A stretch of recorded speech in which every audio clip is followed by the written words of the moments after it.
Good afternoon વિદ્યાર્થી મિત્રો, Saint Xavier's school આદિપુરના ક્લાસીસમાં આપ સૌનું હાર્દિક સ્વાગત છે. ધોરણ 6 એનસીઈઆરટી વિજ્ઞાન પ્રકરણ 11 પ્રકાશ, પડછાયો અને પરાવર્તન. આ વિડીયોમાં આપણે આ પ્રકરણની માહિતી મેળવીએ. પ્રકરણ 11 પ્રકાશ, પડછાયો અને પરાવર્તન. વિદ્યાર્થી મિત્રો, હવે આ પ્રકરણમાં આપણે આગળ માહિતી મેળવીએ. પ્રવૃત્તિ 4. તડકો હોય તેવા દિવસે શાળાના મેદાનમાં એક ખુરશી મૂકો. ખુરશીના પડછાયા પરથી તમે શું અવલોકન કર્યું? શું પડછાયો ખુરશીના આકારનું ચોક્કસ ચિત્ર બનાવે છે? જો ખુરશીને થોડી ગોળ ફેરવવામાં આવે તો પડછાયાનું કદ કઈ રીતે બદલાય છે એ તમે નિરીક્ષણ કરો અને પ્રવૃત્તિ કરો. એક પાતળી નોંધપોથી લો, તેનો પડછાયો જુઓ. પછી એક લંબચોરસ ખોખું લો અને તેનું પડછાયો જુઓ. શું આ બંને પડછાયાના આકાર સમાન દેખાય છે? એનું નિરીક્ષણ કરો. થોડા પુષ્પ અને અન્ય રંગીન પદાર્થ લો અને તેમના પડછાયા જુઓ.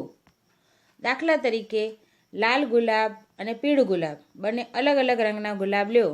શું પદાર્થના રંગ અલગ હોય તો પડછાયા અલગ દેખાય છે? એનું પણ નિરીક્ષણ કરો. શું ગુલાબીનું ગુલાબી અને પીળાનો પીળો પડછાયો દેખાય છે?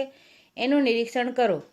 એક લાંબુ ખોખું લો અને જમીન પર પડતું હોય તેનો પડછાયો જુઓ. લાંબુ ખોખું લઈ અને જમીન પર તેનો પડછાયો પડે છે એનું નિરીક્ષણ કરો. જ્યારે તમે ખોખાને ગોળ ફેરવો છો ત્યારે તમે જુઓ છો કે પડછાયાનું કદ પણ બદલાય છે. જેમ જેમ ખોખાને ફેરવતા જશો તેમ પડછાયાનું કદ બદલાતો જશે. ખોખાનો પડછાયો ક્યારે ટૂંકો હોય છે? જ્યારે તેની લંબાઈ સૌથી લાંબી બાજુ સૂર્ય તરફ રાખેલી હોય ત્યારે તેની ટૂંકી બાજુ સૂર્ય તરફ હોય ત્યારે. ચાલો આ લાંબા ખોખાને સાદો કેમેરા બનાવવા માટે આપણે વાપરીએ. તો ચાલો આપણે હવે એક સાદો કેમેરા બનાવીએ. Pinhole camera. વિદ્યાર્થી મિત્રો, તમે અત્યારે ઘરે છો તો તમે એક મોટો ખોખો મેળવી અને આ પિનહોલ કેમેરા બનાવવાનો પ્રયત્ન જાતે કરજો. તો જોઈએ કેવી રીતે બનાવવાનું છે.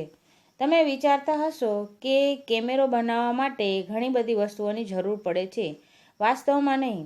જો આપણે સાદો પિનહોલ કેમેરા જ બનાવવો હોય તો ઘણી બધી વસ્તુઓની જરૂર પડશે નહીં. તો જોઈએ આપણે પ્રવૃત્તિ 5. પૂંઠાના 2 ખોખા લો, જેથી એક ખોખું બીજાની અંદર કોઈ પણ જગ્યા રહ્યા વગર સરકી શકે. તો 2 ખોખા લેવાના છે જે એકબીજાની અંદર, એક ખોખાની અંદર બીજું ખોખું જઈ શકે અને કોઈ પણ જગ્યા રહ્યા વગર સરકી શકે. બંને ખોખાને એક બાજુએ કાપી નાખો. હવે મોટા ખોખાની જે બાજુ કાપી છે તેની વિરુદ્ધ બાજુ પર બરાબર વચ્ચે એક કાણું પાડો. જુઓ આકૃતિ તમારી ચોપડીની અંદર આપેલી છે 11.5a. નાના ખોખામાં વચ્ચેથી 5 થી 6 સેન્ટીમીટર ચોરસ કાપી લો.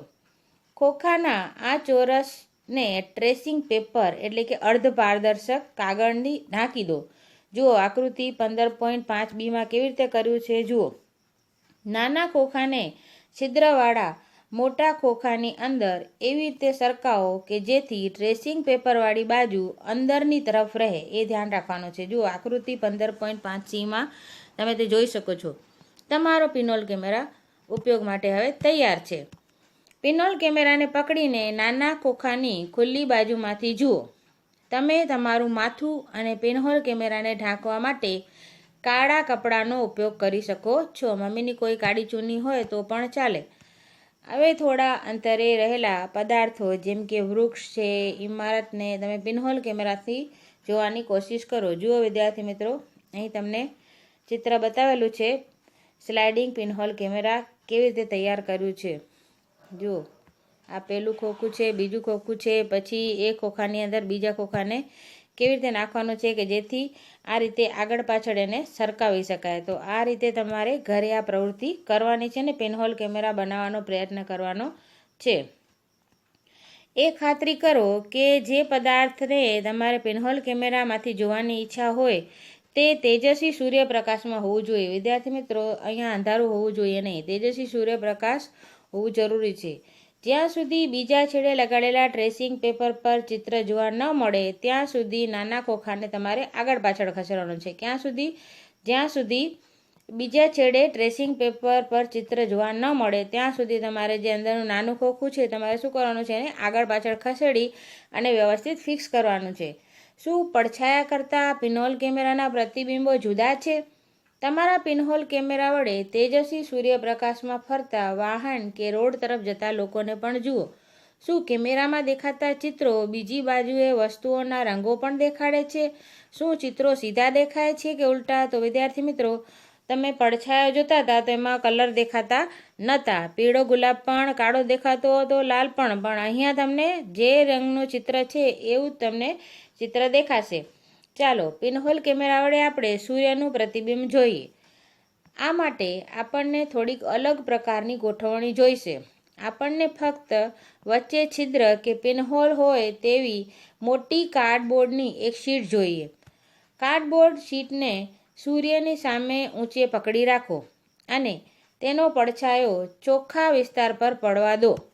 શું તમને કાર્ડબોર્ડ શીટના પડછાયાની મધ્યમાં સૂર્યનું પ્રતિબિંબ દેખાય છે? એ તમે જાતે પ્રવૃત્તિ કરીને નિરીક્ષણ કરો. જ્યારે તમારા સ્થળ પરથી ગ્રહણ દેખાવાનું હોય, ક્યારેક સૂર્યગ્રહણ હોય છે ને, તો ગ્રહણ દેખાવાનું હોય ત્યારે સૂર્યના આ માટે તમારે પિનહોલવાળા પ્રતિબિંબ જુઓ. ગ્રહણ થવાનું હોય તે પહેલાં જ તમારે આ સ્પષ્ટ પ્રતિબિંબ મળે તે માટે પિનહોલને ગોઠવીને રાખો. ગ્રહણ શરૂ થાય એટલે પ્રતિબિંબને જુઓ. તમે જોશો કે જેવું ગ્રહણ શરૂ થશે એટલે તરત જ સૂર્યનું પ્રતિબિંબ ધીમે ધીમે ઘટ થતું જશે. ક્યારે પણ સૂર્ય તરફ સીધું જોવાનું નહીં. એ વિદ્યાર્થી મિત્રો, ગ્રહણ વખતે તમારે ખાસ ધ્યાન રાખવાનું છે. તે આંખો માટે સખત નુકસાનકારક હોઈ શકે છે. કુદરતમાં પણ રસપ્રદ પિનહોલ કેમેરા છે. જ્યારે આપણે પુષ્કળ પર્ણોવાળા વૃક્ષ નીચે પસાર થઈએ છીએ ત્યારે આપણે તેની નીચે સૂર્યપ્રકાશના નાના નાના ચાંદણા જોઈએ છીએ. તમે ક્યારે સૂર્યપ્રકાશ હોય ત્યારે ઝાડની નીચેથી પસાર થયા છો, વૃક્ષની નીચેથી? તો જોજો તમને નીચે નાના નાના ચાંદણા જોવા મળશે. જુઓ, આકૃતિ 11.6માં બતાવેલ છે.